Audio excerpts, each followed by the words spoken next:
So, Dawg Post takes about 100 gigabytes worth of images at every game that Georgia plays.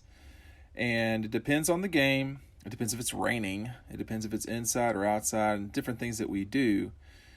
But you can do the math on that. So that's 100 games times 10 seasons times however many games in the season. In some cases, like 2017, there were 15 games. So we have terabytes worth of data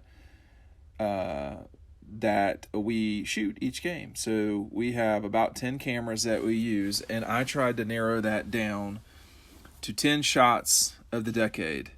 And without ado, we're going to go from 10 to 1. Now, some photos are more, some photos mean more after the fact than they do in the moment. And this is a shot that Wes Muhlenberg took of Mark Richt and Greg McGarity.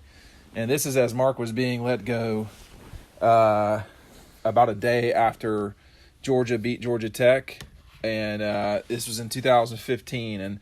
And here's the reason why this image is important, is because for the previous 15 years, you wouldn't see something like this at the end of a season. And it's not exactly a spectacular picture, but it's hard to doubt that there's any more significant showing of change than seeing Mark up at a podium at the end of the year talking about how he wants to coach again, but he's not going to. And, I don't think this was a moment that Greg McGarity really wanted to have happen, but it was a moment that happened nonetheless. And, after the Georgia Tech game that week, those were both not great teams, but a particularly bad Georgia Tech team. This was 2 days later. Mark had gotten fired on the 29th. This image was taken on Monday the 30th at 10 o'clock in the morning. And by Tuesday night, Kirby Smart was either on the way to Georgia or very much so on the way to Georgia in a way that most of us had thought would be the case if a move had happened. But this was, I think, is a sad moment. I really like Mark Richt. And I like Greg McGarity too, but sometimes you have to do what you have to do. And this was the right call. It felt like it at the time, but it's certainly in hindsight, thinking about it more and more, something had to happen. And as dysfunctional as Georgia was in 2015, this was the right call. So this is the number 10 image of Dawg Post over the last decade. Okay, here's number 9. This is a shot that Dean Legge took as Georgia lost to Alabama in the 2012 SEC championship game, virtually a national championship game.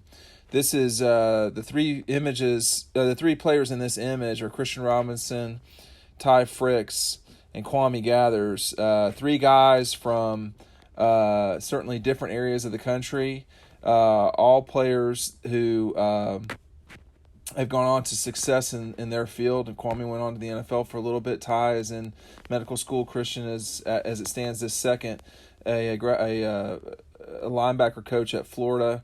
So they've all done well. And you just look at the confetti.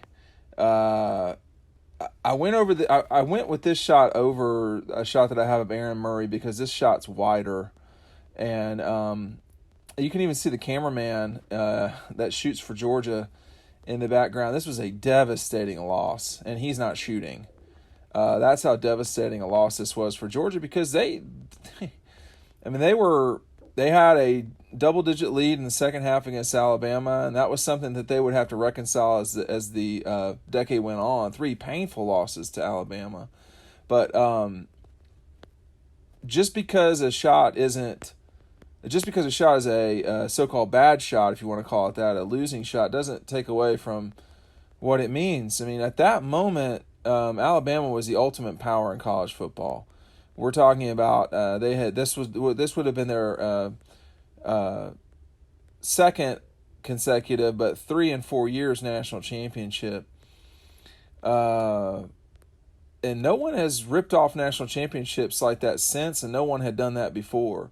So this was Georgia on the edge of winning a national title and just barely not getting it. And the kids were devastated. And this is one of many images that shows that.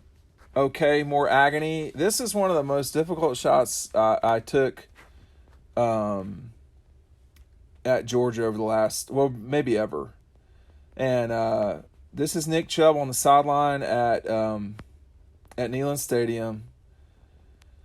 And the way his knee landed was something I've not seen since, and nothing I had seen at the time. And as a photographer, what happens is when you have a 500 millimeter lens or a 600 millimeter lens, and then all of a sudden someone gets right on top of you, as you can see, Nick is, I mean, that dotted line that you can't see from the support staff, but that white line that is dotted, that is where we can't go past. So Nick kind of tumbled right into where I was. It was awful. He screamed.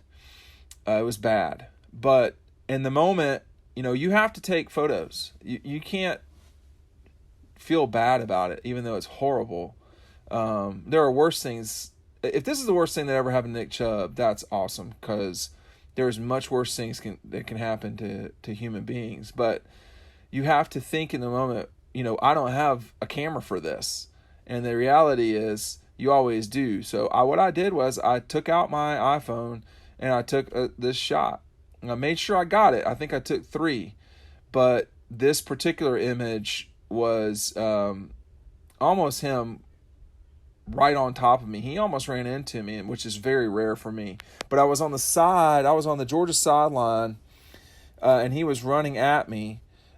Tennessee, by the way, has flipped their sidelines in the last decade. So Nick was running at me on the new visitor sideline, and he just landed awkwardly. It wasn't anything that anyone did, and he eventually made his way to a painful exit for that season.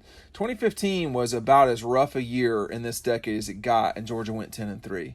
But it was the way they went 10-3. It was just a slog the entire time. This was the loss of their best player that year, and it happened in November in Tennessee.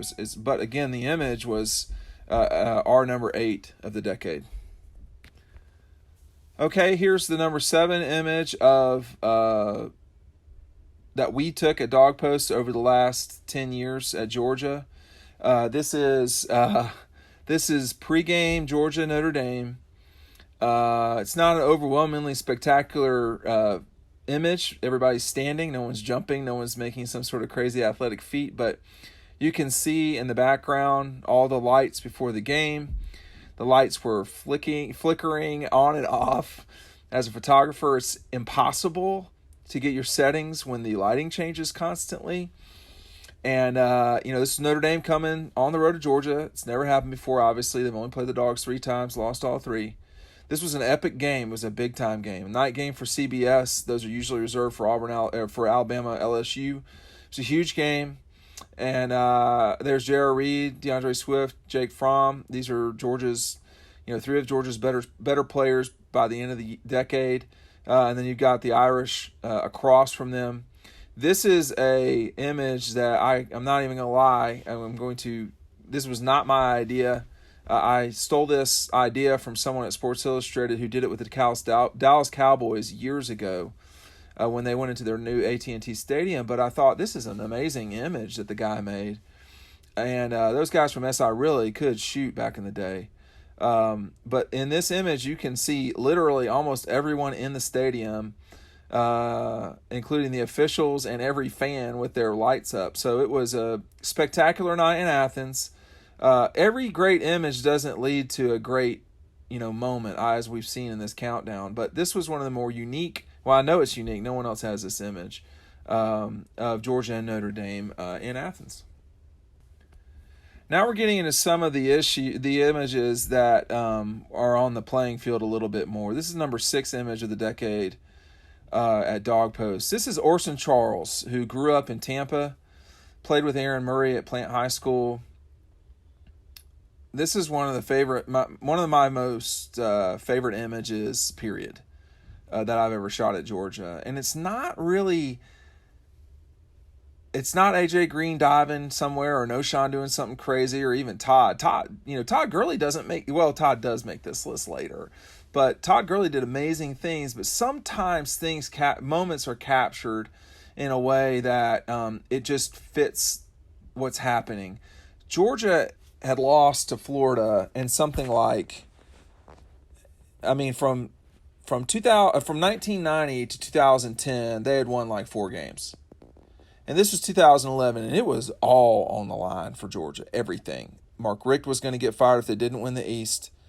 You know, this was a Georgia team that had no margin for error. They had lost to South Carolina previously at the beginning of the season. They were good. This was a good Georgia team, but they could not get past Florida. They had lost the year before that in overtime, a game they probably could have won. The year before that, in 2009, they had gotten blown out. 2008, obviously, gotten blown out with a top 10 team. 2007 was a different matter completely with Matthew Stafford and company blowing Florida out. But they just couldn't seem to grab any momentum in the series. And in this game, the Gators had built up, I think, a 17-3 lead, and it just looked like Florida was just going to do what they have always done. I say 17-3. Someone can double-check that. But Orson, this Gator would not let go of him after he got up from the tackle. And Orson had kind of just had enough. And he just got up and hung over the guy and yanked his foot out from underneath him. And in the background, you can't really make it out because it's blurred out because of the aperture. This was shot at f2.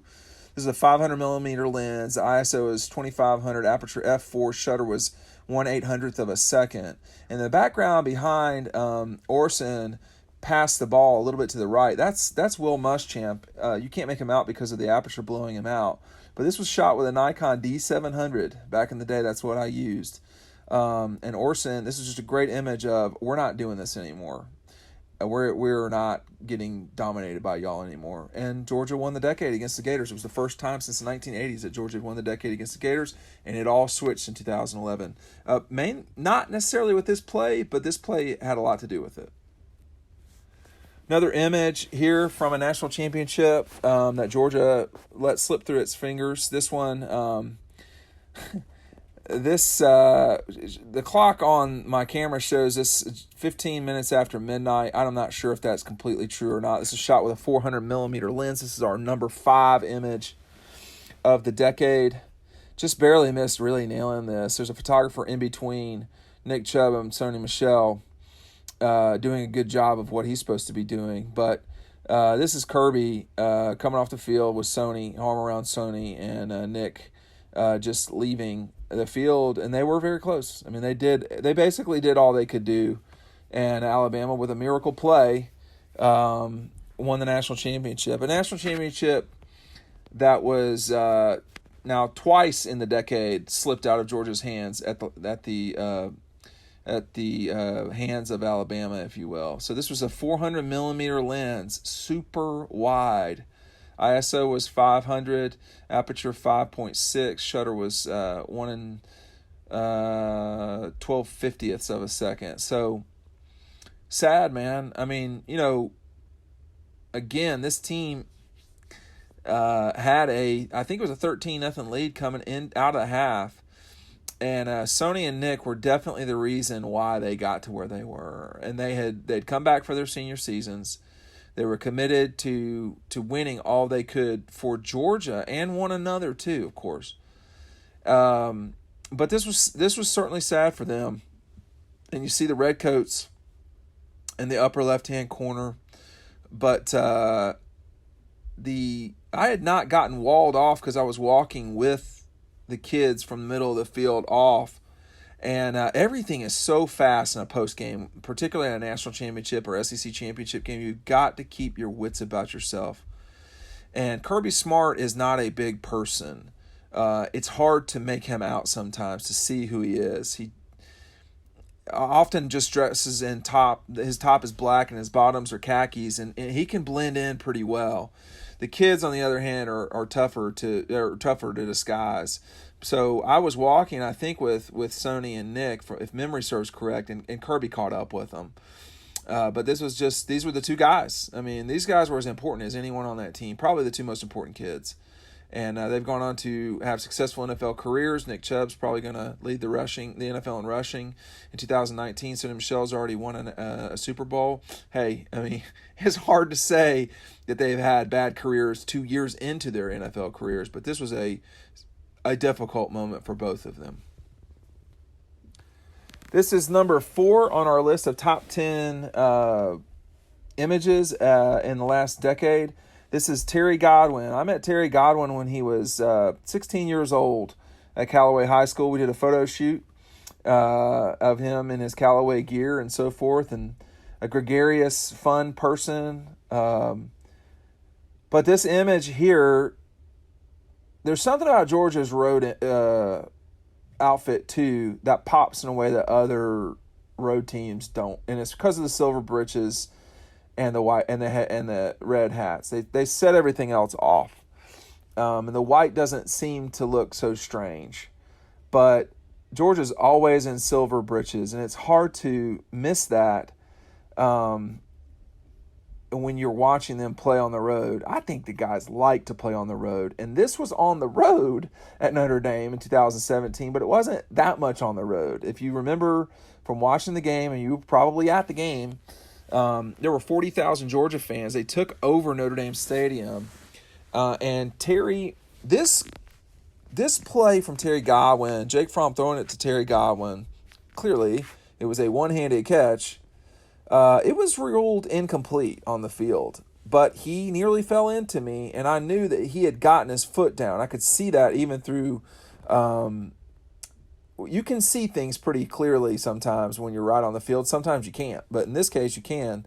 He threw it right at me, and Terry yanked this ball straight down, one-handed.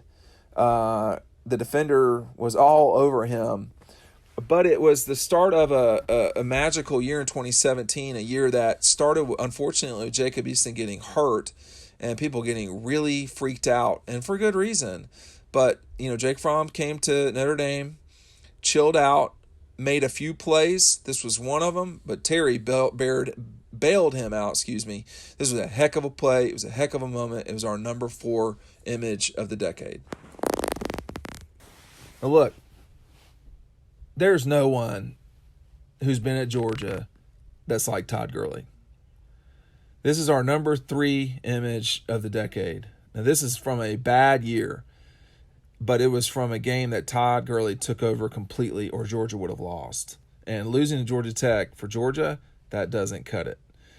Todd Gurley is the best running back since Herschel Walker at Georgia, and he ain't so far from Herschel Walker. If you want to have a discussion about who's better, I will take Todd Gurley, and you can have Herschel Walker. Neither of them are bad, but Todd is doing it at a time when the linebackers are 230 pounds and can run 4.6s and 4.7s. Herschel, who was a straight-up freak back in the day, was doing it against guys much smaller and less athletic.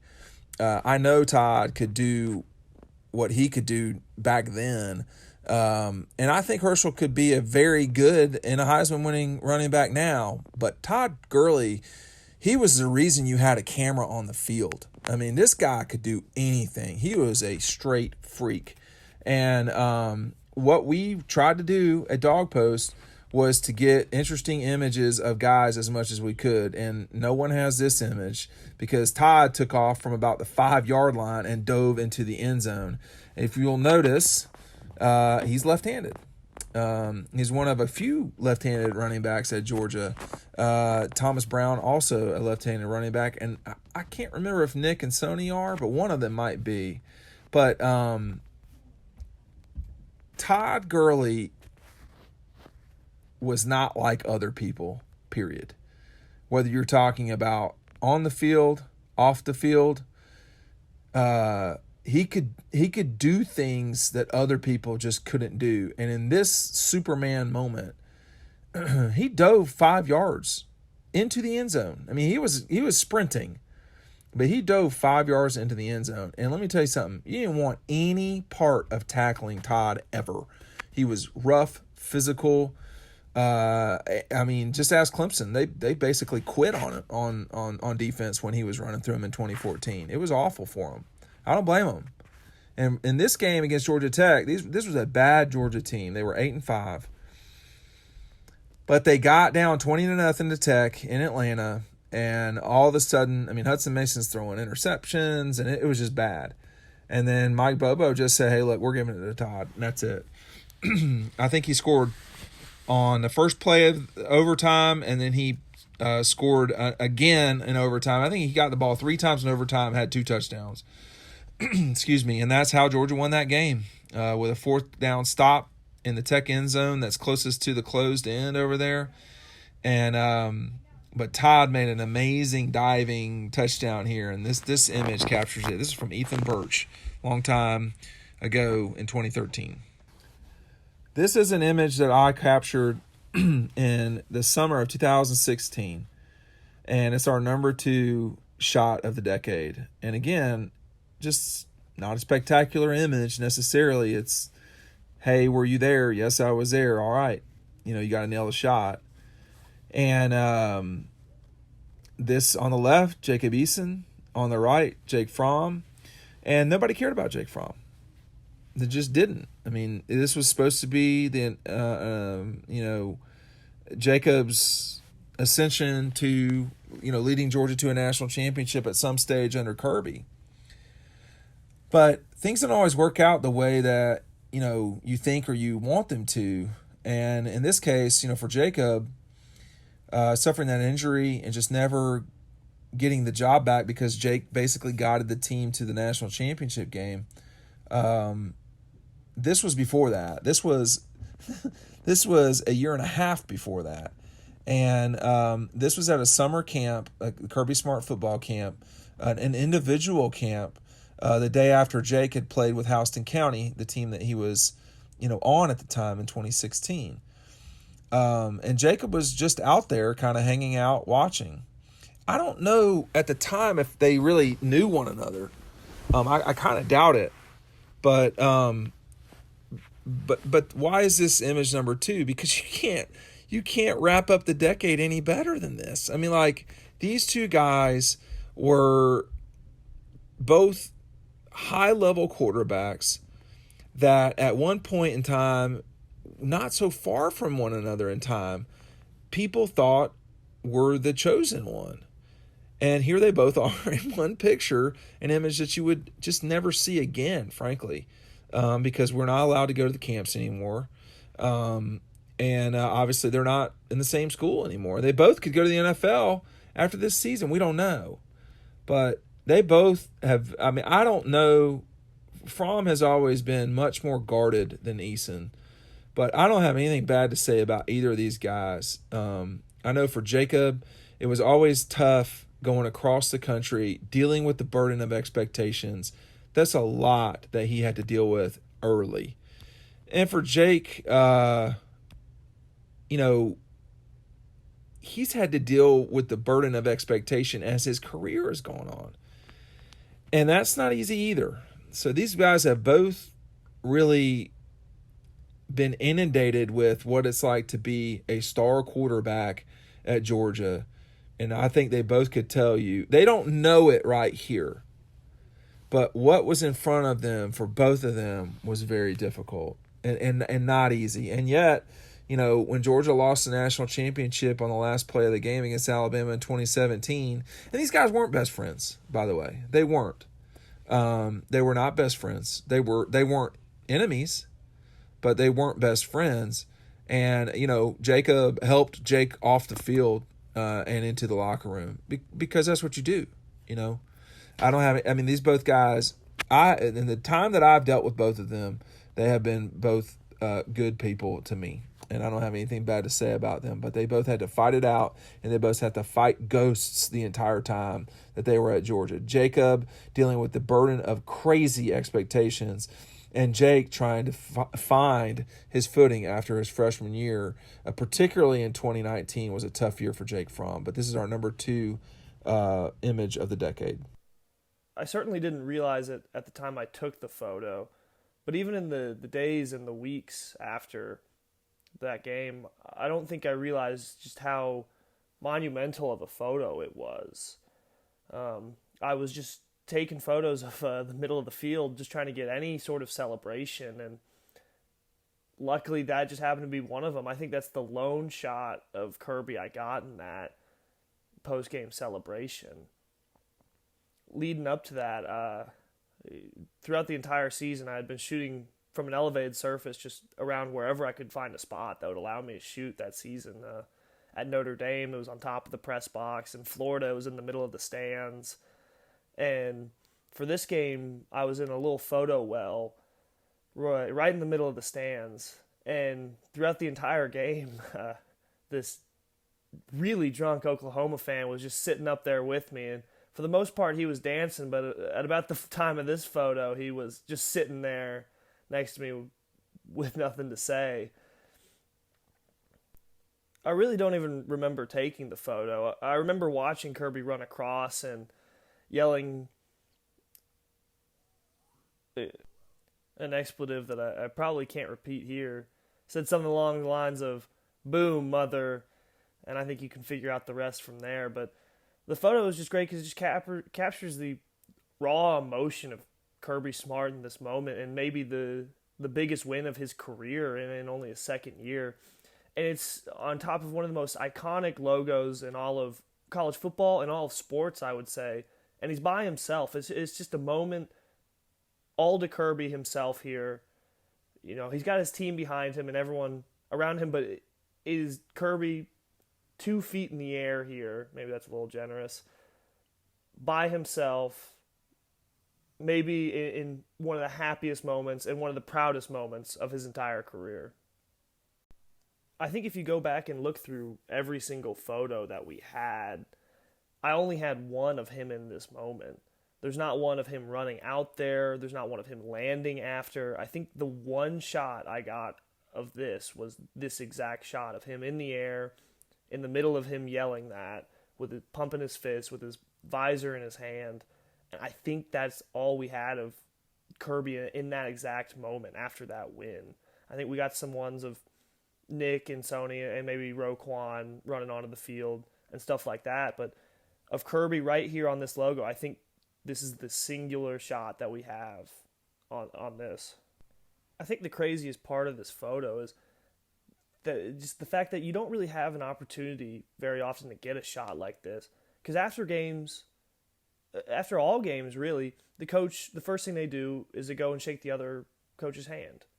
And in this, Kirby gets to that in a second, but first he's got to take a moment to celebrate here, and he does so in just such a visible and exciting way, with so much emotion on his face and in his jump. It certainly isn't the most iconic photo in Georgia football history. I mean, there's so many more out there that are more memorable than this, but this is one that's unique, and it captures one of the biggest moments in Georgia football history and just the raw emotion of Kirby Smart in that moment.